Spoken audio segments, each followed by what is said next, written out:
eu quero conversar com vocês sobre a nossa fé e a nossa cidade. Sobre a visão da nossa comunidade com relação à cidade. Sobre o porquê a gente acredita nessa contribuição social. Por que a gente acredita nisso? Qual é a leitura do Evangelho que nos inspira a acreditarmos nisso? E eu quero conversar com vocês nessa noite sobre fé, justiça e transformação social. Quero conversar com vocês nessa noite sobre o tipo de fé, o tipo de espiritualidade que Deus espera de nós. E eu queria abrir com vocês nessa noite num texto que tem andado no meu coração e que eu quero compartilhar com vocês, que é o texto do profeta Isaías, no seu capítulo de número 58. Isaías 58. É um texto que nos fala sobre o verdadeiro jejum. Isaías, capítulo 58.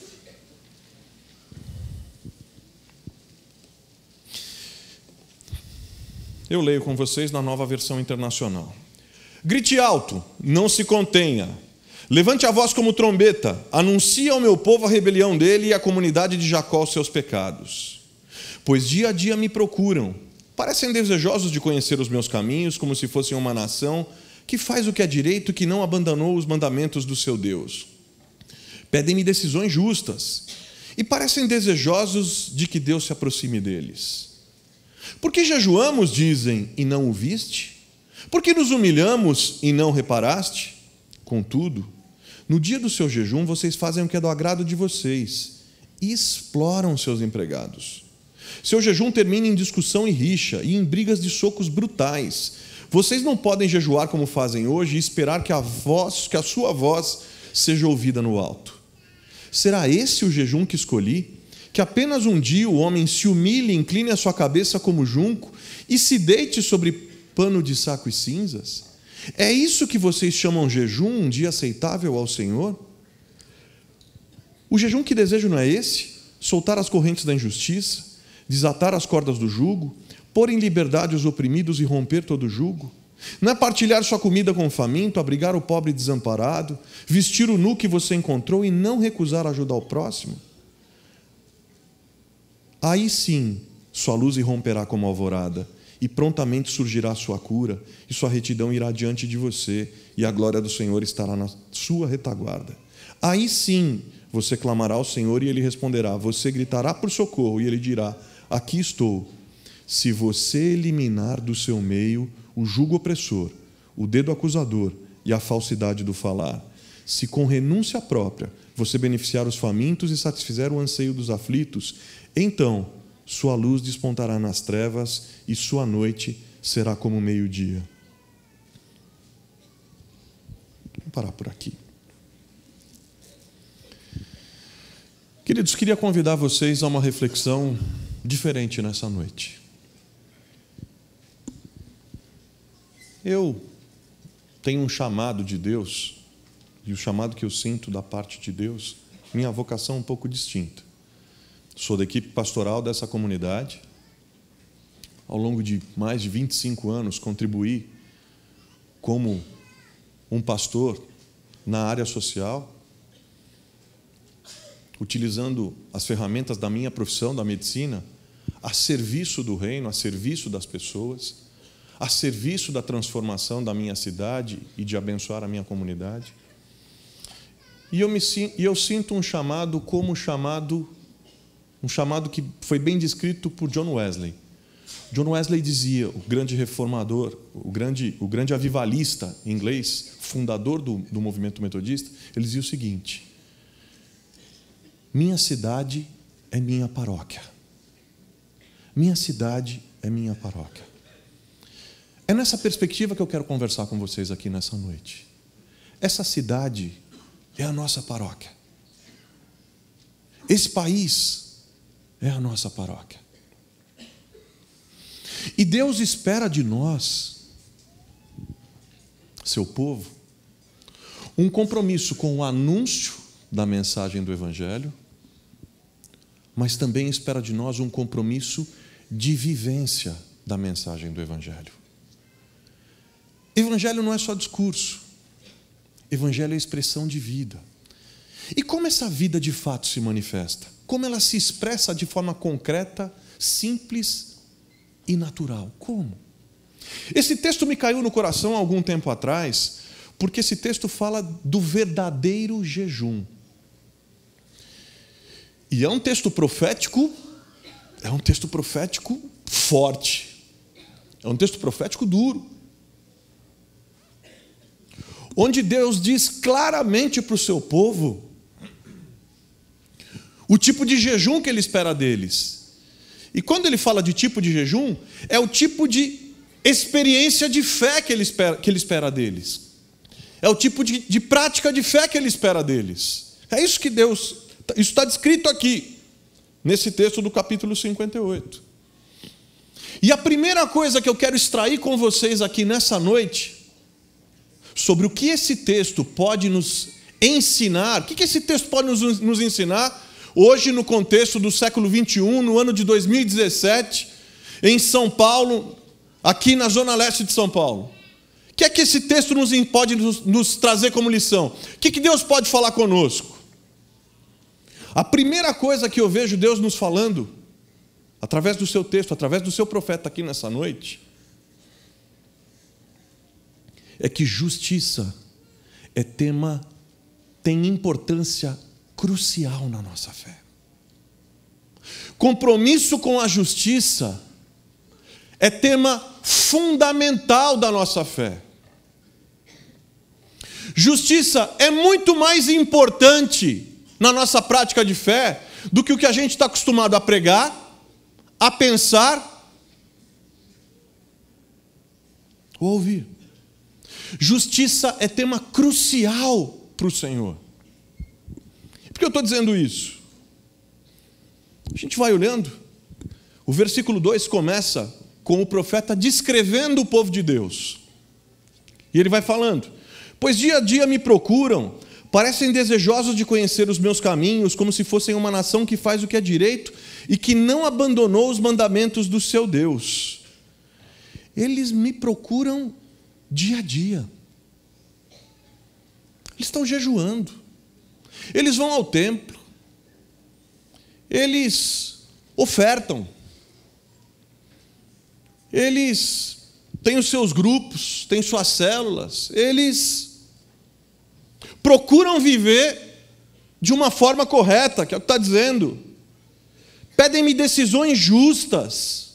Parecem desejosos de que Deus se aproxime deles. É um povo querendo servir a Deus.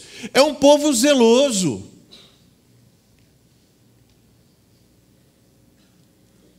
Essa é a descrição do povo. E interessante o contexto do que está acontecendo aqui. Isso está acontecendo num contexto.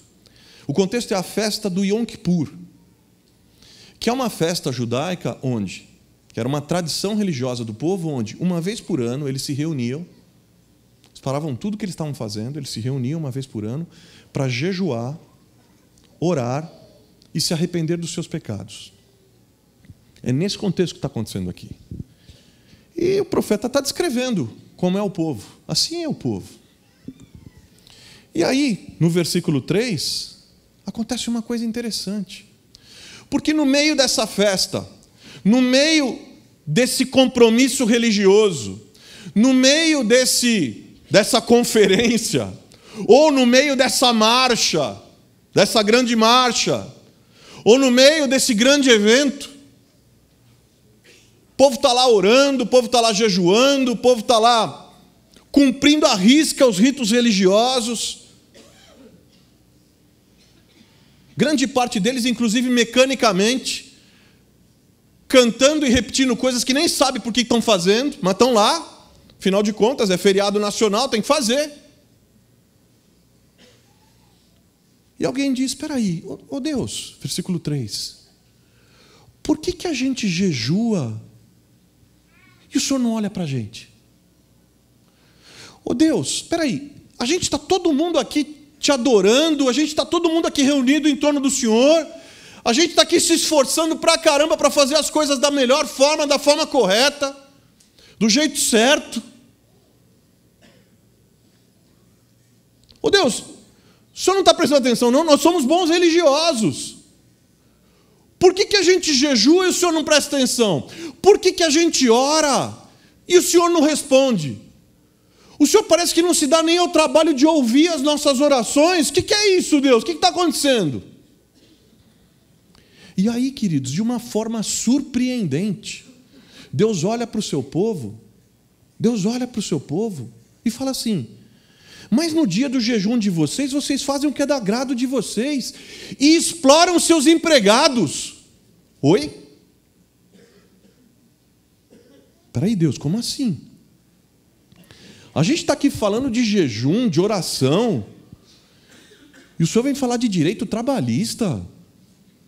Ô Deus, que negócio é esse? O senhor vem discutir CLT aqui? Como assim, Deus? Isso é papo de comunista, isso aí. Como assim, Deus? Deus fala: vocês estão cumprindo o rito, estão aqui de olho fechado, mão levantada, só que vocês estão explorando os trabalhadores de vocês. A espiritualidade que agrada, que toca ao meu coração, é uma espiritualidade integral que leva em conta todos os aspectos da vida. Como assim? Mas Deus, como assim? Gente, por que Deus está falando isso? Porque nesse dia, no dia do Yom Kippur, era feriado nacional. Todo mundo devia estar de folga. E grande parte estava de folga mesmo.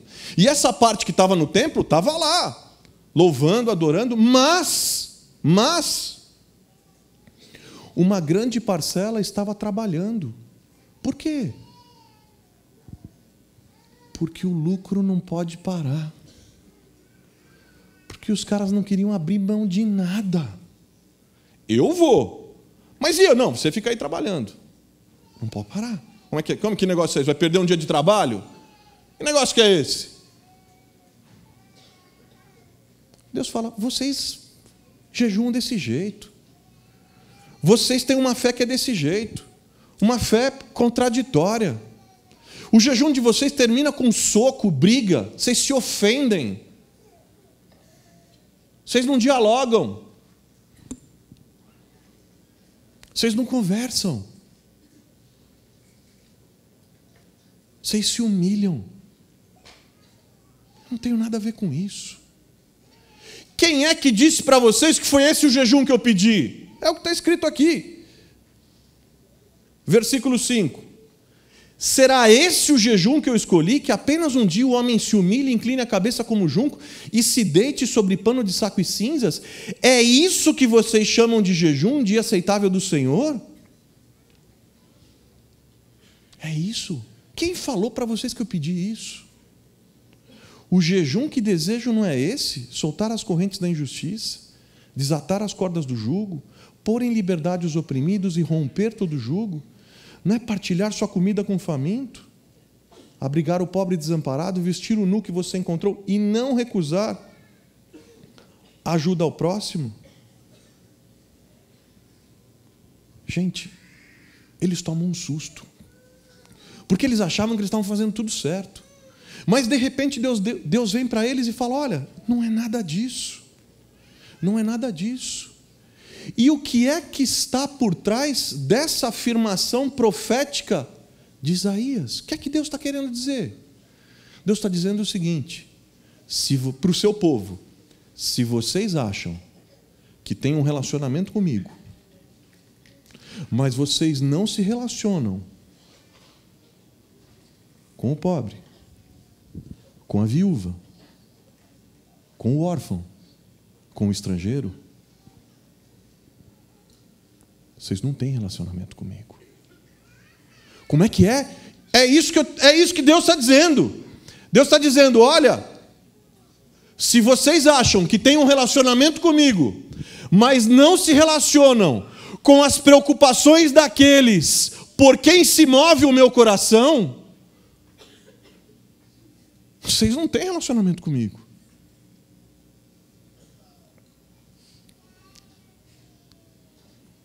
Ah, peraí, mas você está forçando. A partir do texto de Isaías, então você está dizendo isso? Não. Isso está na Bíblia toda. Faça uma panorâmica sobre os profetas. Volta para Isaías capítulo 1, o que você vai encontrar? Vai para Zacarias capítulo 7. Zacarias.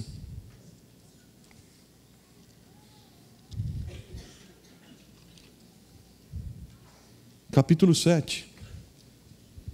Versículo 5. Pergunte a todo o povo e aos sacerdotes: quando vocês jejuaram no 5º e no 7º meses, durante os últimos 70 anos, foi de fato para mim que jejuaram? E quando comiam e bebiam, não eram para vocês mesmos que o faziam? Versículo 8. E a palavra do Senhor veio novamente a Zacarias. Assim diz o Senhor dos Exércitos: administrem a verdadeira justiça.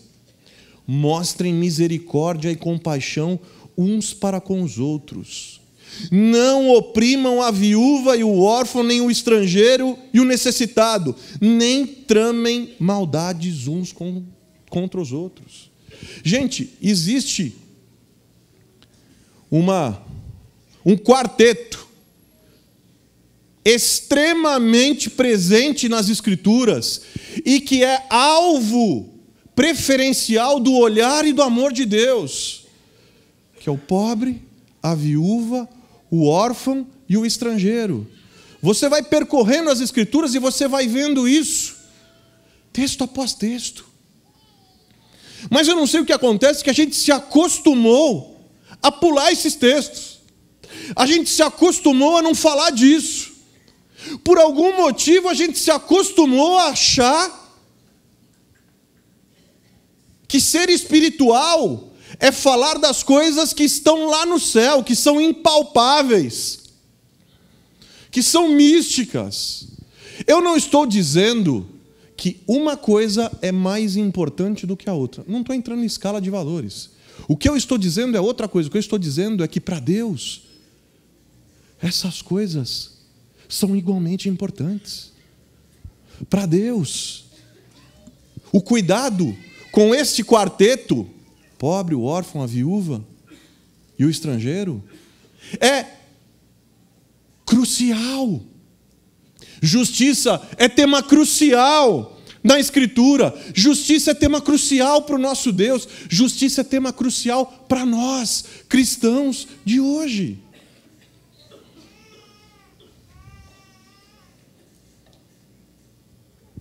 Que Deus está falando, ó, se vocês me buscam, mas não buscam o pobre e o oprimido e o nu e o estrangeiro. Se vocês não os buscam, não é a mim que vocês estão buscando. Tem coisa errada. Porque quando a gente encontra o Senhor, um dos principais sinais de que nós nos convertemos, para mim, o principal sinal de que nós convertemos, de quando nós nos convertemos, é que nós tiramos os olhos, muda o nosso olhar que estava no nosso umbigo, passa a ser para o nosso próximo.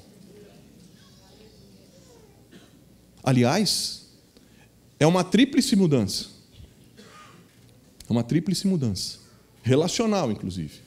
Quando a gente se converte, nosso relacionamento com Deus muda completamente.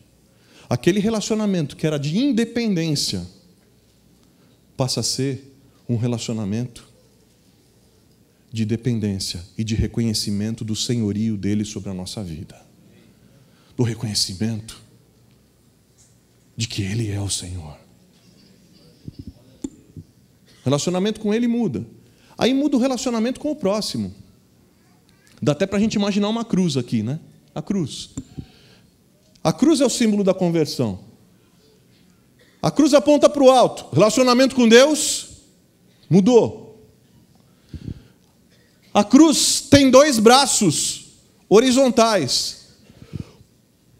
Porque na conversão, na cruz, o nosso relacionamento com o próximo, que era um relacionamento de competição, passa a ser um relacionamento de amor, compaixão e serviço. Mas a cruz também é fincada na terra, porque o nosso relacionamento com a criação, com aquilo que Deus criou, com a terra, muda. Antes da conversão, é um relacionamento de exploração, de degradação do meio ambiente. Depois da conversão, proteção. Proteção, valorização.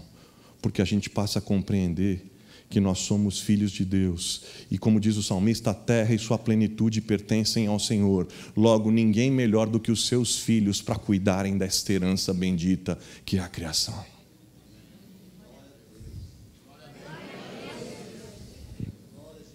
Ainda bem, vocês estão aqui ainda. Vamos voltar para a terra.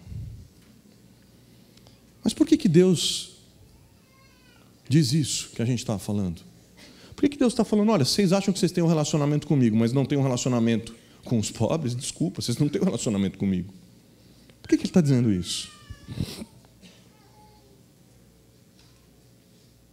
Ele está dizendo em consonância, ele está falando isso em consonância o tempo inteiro em toda a Escritura. Se você for lá e abrir, não precisa abrir, anota. Provérbios 14, 31. Insultar o pobre é insultar a Deus. Provérbios 19, 17. Se você dá aos pobres, você dá a Deus. O que significa isso, queridos? O que significa isso? Significa que o nosso Deus tem uma profunda identificação com o andar de baixo. Olha isso. Olha isso. Salmo 65 diz que o Senhor diz: eu sou o pai dos órfãos. Eu sou o pai de quem não tem pai. Deus se identifica com o órfão. Deus diz que Ele é o Deus da mulher, o Deus da viúva. Ele é o Deus do estrangeiro. Ele é o Deus do pobre. Está aqui o que a gente está vendo. Isso é absolutamente revolucionário. Se era revolucionário naquela época, imagina nos dias de hoje. Gente, imagina o que é numa sociedade, aquela sociedade, em que foi isso que foi escrito aqui, uma sociedade profundamente machista, onde as mulheres sequer eram contadas. Você olha as genealogias, os nomes das mulheres não aparecem. As mulheres foram consideradas durante muito tempo seres sem alma. Num contexto onde os judeus faziam a seguinte oração. Os religiosos faziam a seguinte oração. Senhor, eles acordavam todo dia de manhã e diziam o seguinte: Senhor, muito obrigado, porque eu não nasci mulher, porque eu não nasci samaritano e porque eu não nasci cachorro. Vocês acham que é brincadeira? Não. É sério. Nesse contexto, onde tudo que eles não querem é se identificar com mulher, se identificar com estrangeiro, nesse contexto, onde tudo que eles não querem é se identificar com os mais pobres, nesse contexto Deus vem e diz: eu, o Senhor, me identifico com eles. Num contexto onde todos os deuses da antiguidade se identificavam com quem? Com o andar de cima ou o andar de baixo? O andar de cima. Os deuses pagãos se identificavam com quem? Com os grandes generais, com os campeões, com os poderosos, sob o ponto de vista político e econômico, financeiro. Os deuses da época eram os deuses que legitimavam e que se identificavam com aqueles que tinham poder. Mas o nosso Deus é o Deus que se identifica com o frágil, é o Deus que se identifica com o pequeno. E o que Ele está dizendo para nós é isso que eu espero de vocês. É o que Ele está dizendo para o povo dele aqui. Não adianta nada todos esses ritos religiosos que vocês estão fazendo. Não adianta nada todo esse esforço religioso que vocês estão fazendo, se isso não for acompanhado de um coração batendo em sintonia com o meu. se isso não for acompanhado de um olhar que olha para as mesmas pessoas que eu olho, se isso não for acompanhado de um coração que tem as preocupações que eu tenho,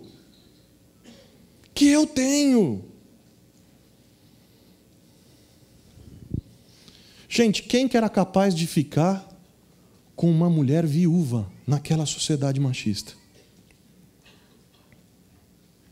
Só o Senhor. Quem era capaz de ficar com um órfão naquela sociedade que eles se organizavam em clãs e que a pessoa avalia pelo nome de família que ela tinha? De que tribo você é? Qual é o teu sobrenome? De onde você vem? Quem era capaz de se identificar com quem não tinha importância? Ninguém. Mas o Senhor vai lá para o seu povo e diz: é com eles, é para eles que vocês têm que olhar, porque eu estou olhando para eles. E se vocês acham que tem uma relação comigo, mas não tem uma relação com eles, vocês estão profundamente enganados.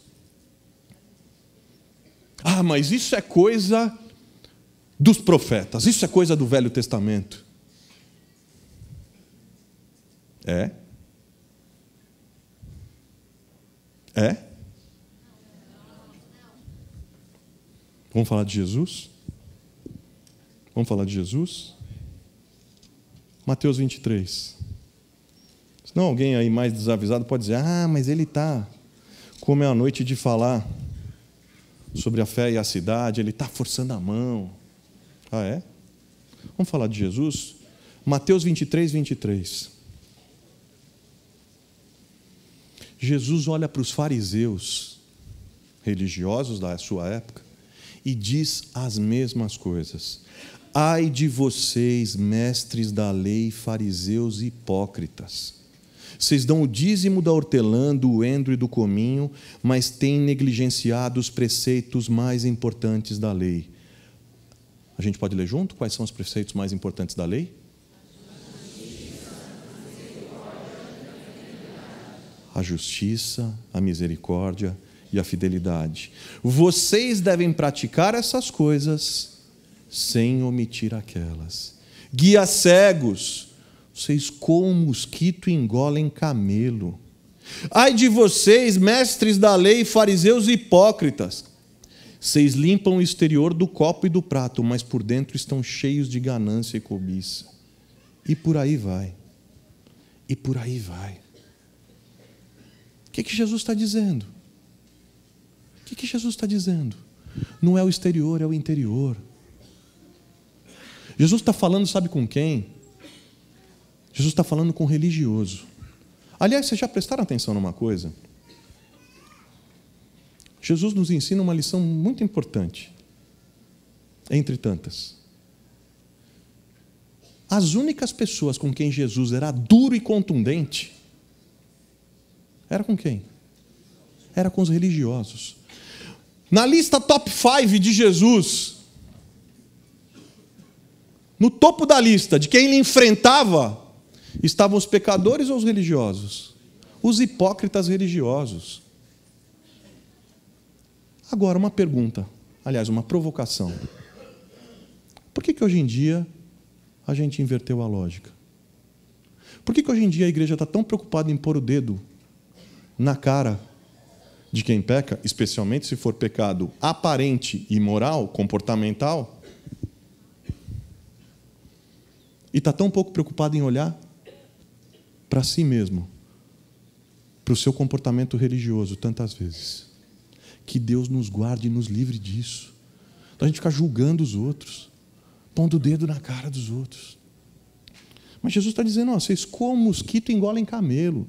Vocês aí que andam com a fita métrica para medir o tamanho da saia da menina, ou o tamanho do corte de cabelo do outro, ou se ele tem tatuagem ou não tem tatuagem, se ele fez brinco, se ele não tem, o que ele ouve, o que ele não ouve. Escuta, para. Vocês que ficam dizendo: olha, estou dando, faz questão de vir na frente e falar: estou dando o dízimo de cada vírgula. Para.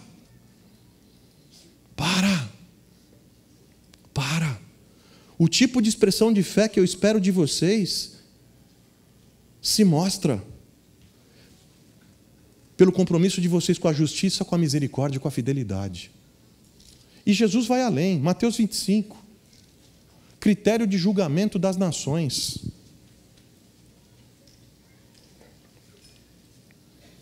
Critério de julgamento das nações. Queridos, para Jesus você pode ser o mais religioso, o mais correto, o mais justo. Mas se você não se importa com justiça social, você não tem relacionamento com Deus. Quem disse isso? Quem disse isso? Jesus. Critério de julgamento das nações, Mateus 25. Você vai ver lá, depois dá uma lida em casa, do 31 até o 46. Naquele dia, vou chamar e vou separar em 2 grupos. E vou dizer, para um lado e para o outro, tive fome, tive sede, estava nu, estava preso, era estrangeiro. Você me acolheu. Você não me acolheu.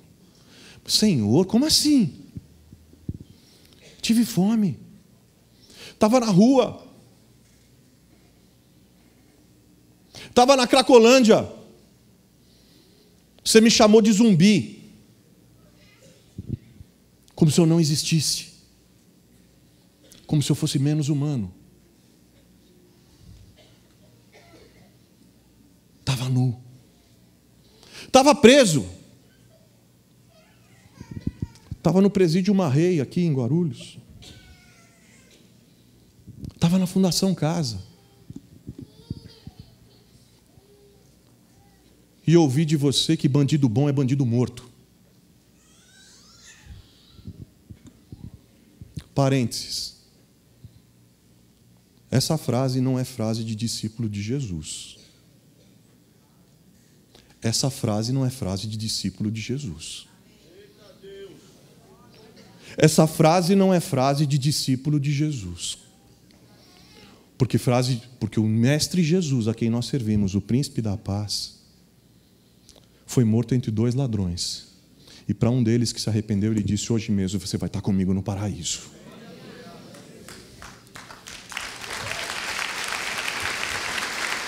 É importante a gente lembrar disso, porque em tempos de tanta polarização, onde tudo é polarizado, tudo é ideologia, tudo é um negócio... Aliás, a presença de cristãos nas redes sociais, a cada dia que passa, para mim, me chama a atenção. A repetição de discursos de ódio, a repetição de discursos de humilhação, a repetição de discursos que eu não vejo, a admiração de figuras que até se dizem cristãs, mas que quando falam, eu não consigo enxergar suas falas na boca do Mestre Jesus.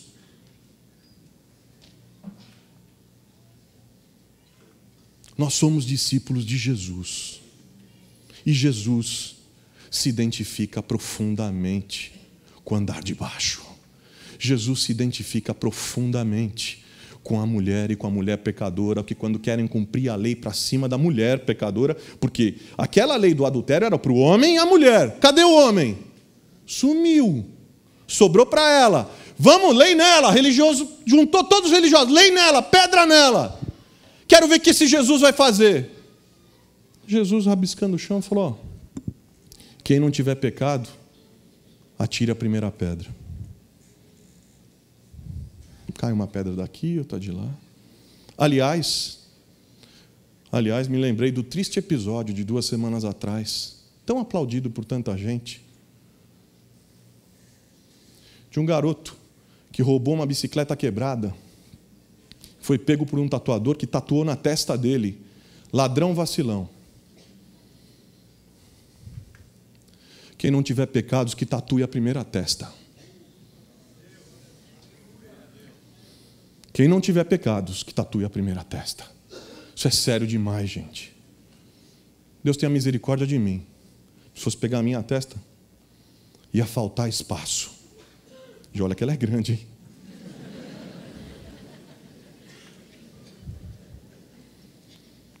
Gente, espera aí. Nós somos discípulos de Jesus ou discípulos do príncipe desse mundo? Nós vamos aplaudir justiçamento quando o nosso Mestre Jesus foi vítima de um justiçamento. Jesus foi morto pelo poder político e religioso da época, que era um poder violento. Foi preso sem julgamento, sem direito a julgamento, torturado e morto covardemente. É dele que nós somos discípulos, não do Império Romano, não de César. Tem cara, hoje em dia, que está vendo o livro grosso e está confundindo. Acha que é a Bíblia. Mas quando eu vejo falando de violência, de sexualidade, das coisas, certeza que o cara não lê a Bíblia, ele lê Game of Thrones. Não é discípulo de Jesus, é discípulo do Darth Vader. É outra parada. É outro departamento. Porque discípulo de Jesus é discípulo do príncipe da paz. Discípulo de Jesus segue a constituição do reino, que é das bem-aventuranças. É misericordioso, é generoso, é perdoador. Tem fome e sede de justiça, não de justiçamento, não de vingança.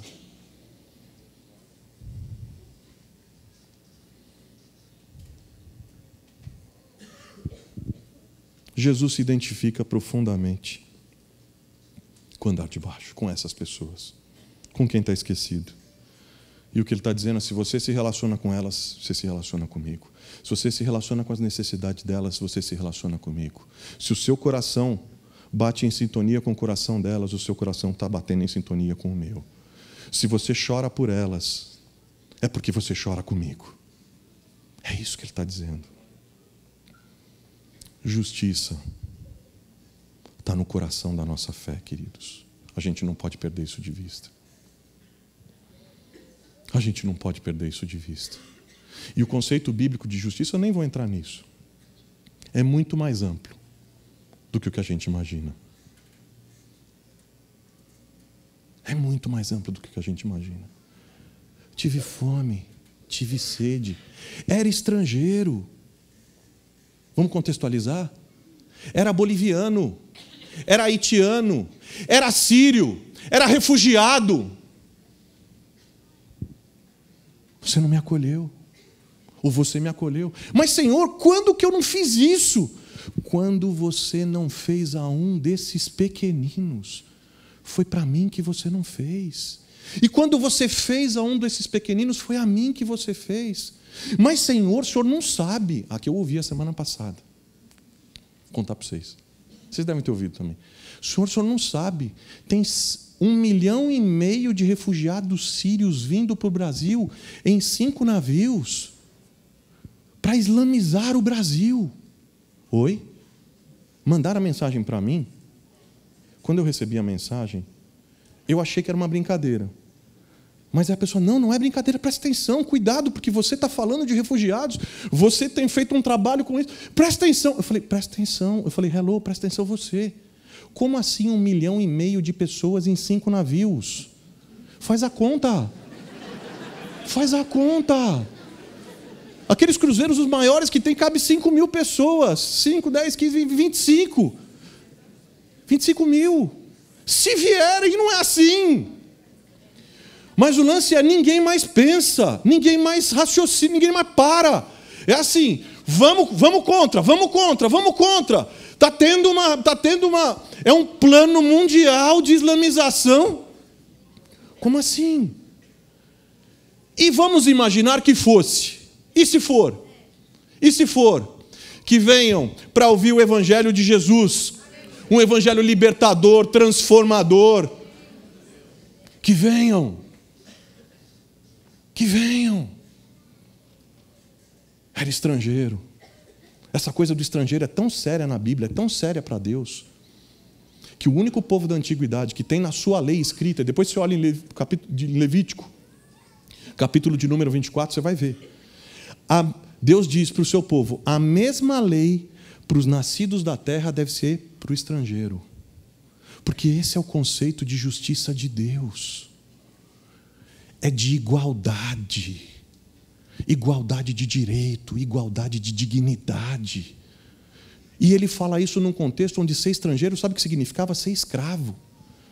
Um contexto onde ser estrangeiro, sabe o que significava? Significava ser estuprado. E o cara era estrangeiro, ele era estuprado para dizer que ele era posse de alguém. E virava escravo.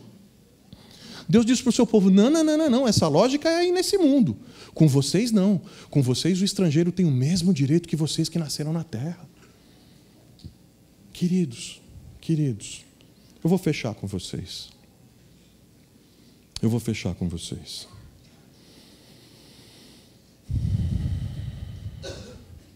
A justiça de Deus, como eu disse, fala de tratamento igualitário, fala de preocupação especial com quem mais precisa, com os mais vulneráveis.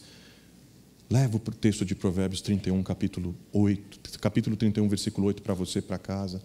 Abre a tua boca em favor daqueles que não podem falar. Abre a tua boca em favor daqueles que não têm voz. Dá voz aos que não têm voz. Justiça. Justiça é crucial para Deus. Uma justiça que promove igualdade. Uma justiça que promove preocupação especial com o vulnerável, com a minoria. Uma justiça que promove generosidade. Ele diz no versículo 6, aqui, a gente já caminhando para fechar.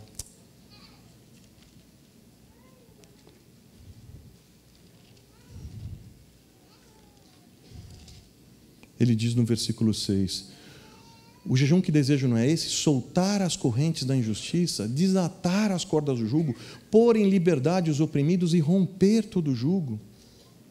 Não é isso? Partilhar sua comida. No versículo 10 ele fala assim, com renúncia própria. Gente, com renúncia própria é mais do que gastar dinheiro, recurso, é mais do que isso, é mais do que investir, é mais do que isso. É dar a vida, é doar a vida, é doar tempo. É isso, é disso que a gente está falando. A justiça de Deus fala de generosidade. Se isso é justiça para Deus, não fazer isso é praticar injustiça. Mas eu fecho com vocês dizendo o seguinte: eu não vim aqui para pesar sobre ninguém nada com relação a culpa, ou seja lá o que for. Não é nada disso. Eu me incluo com vocês nesse texto. É um texto que fala muito ao meu coração. Deus tem falado muito comigo nesse texto. E a minha pergunta contínua ao Senhor é: Deus, como é que a gente pratica isso? A gente não pode sair daqui hoje à noite, que é uma noite de ceia. A gente não pode sair sem fazer essa pergunta, mas Deus, como é que a gente pratica isso? Porque nós temos que ser honestos. A gente pratica, porque se a gente praticasse, eu garanto a vocês, o país era outro, a igreja de Jesus era outra. A gente ainda está muito longe da prática disso. Mas Deus, como é que a gente pratica? É no esforço? Não. Então já sei. É na lei. Lei é lógica de religioso. A lógica do religioso qual é? Por que você compartilha suas coisas? Por que você se compromete com a justiça? Por que você se importa com as questões ligadas à justiça social? Porque está escrito na Bíblia. Deus mandou, eu faço. Não. Isso é lógica de religioso. Que é a mesma lógica secular daqueles que se colocam como politicamente corretos. Não, eu faço isso em favor do pobre, do desfavorecido, da minoria. Eu faço porque, afinal de contas, qualquer pessoa com consciência social, qualquer pessoa com responsabilidade, qualquer pessoa com bom senso, uma pessoa como eu, puxa, num país onde tem tanta gente com tão pouco, o pouco que eu tenho é mais do que todo mundo, preciso dividir. Não é nada disso.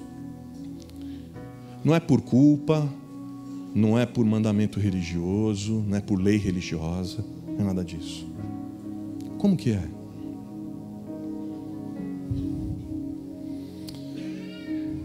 É por identificação e é pela graça. Por que a gente se identifica com o pobre, com o órfão, com a viúva, com o estrangeiro, com o machucado, com o vulnerável? Por quê? Porque nós também somos assim. Nós também assim estivemos. E um dia nós estávamos como aquele homem jogado na estrada, em que o samaritano o encontrou, jogados, vulneráveis, à beira da morte. Mas o bom samaritano nos encontrou e olhou para nós com graça e falou para você: eu não vim tatuar sua testa, eu não vim te acusar, eu vejo seus alejos, eu vejo suas dores, eu vejo que você está aqui desmaiado, quase morto. Mas Senhor, eu não tenho nada em troca para dar para o Senhor, eu não quero nada em troca. Eu vou cuidar de você, eu vou sarar suas feridas, eu vou te colocar na mula, eu vou te mandar para a hospedaria, eu vou pagar para você estar lá. Senhor, mas por que o Senhor está fazendo isso? É graça, meu filho, é graça, porque eu sou um Deus de graça, e só pode transbordar a graça quem foi alvo da graça. Não cobre de graça de quem não foi alvo da graça. Mas se você foi alvo da graça, você está entre aqueles e aquelas que, ao transbordar em graça, vão trazer um monte de feridos das estradas dessa cidade à vida. Vão trazer os feridos das estradas dessa cidade à vida. Eu creio nisso, e você? Eu creio nisso. Nós somos seguidores de Jesus. E se você fizer isso, aí sim, sua luz irromperá como alvorada, e prontamente surgirá sua cura. Sua retidão irá diante de você, e a glória do Senhor estará na sua retaguarda. Aí sim você clamará ao Senhor e Ele responderá. Você gritará por socorro e Ele dirá: aqui estou. Se você eliminar do seu meio o jugo opressor, o dedo acusador e a falsidade do falar, se com renúncia própria você beneficiar os famintos e satisfizer o anseio dos aflitos, então sua luz despontará nas trevas e sua noite será como meio-dia. O Senhor o guiará constantemente, satisfará os seus desejos numa terra ressequida pelo sol, fortalecerá seus ossos. Você será como um jardim bem regado, como uma fonte cujas águas nunca faltam. Seu povo reconstruirá as velhas ruínas e restaurará os alicerces antigos. Você será chamado reparador de muros e restaurador de ruas e de moradas, em nome de Jesus. Em nome de Jesus. É nesse evangelho que eu creio. É esse o evangelho que transforma, que muda, que levanta, que perdoa.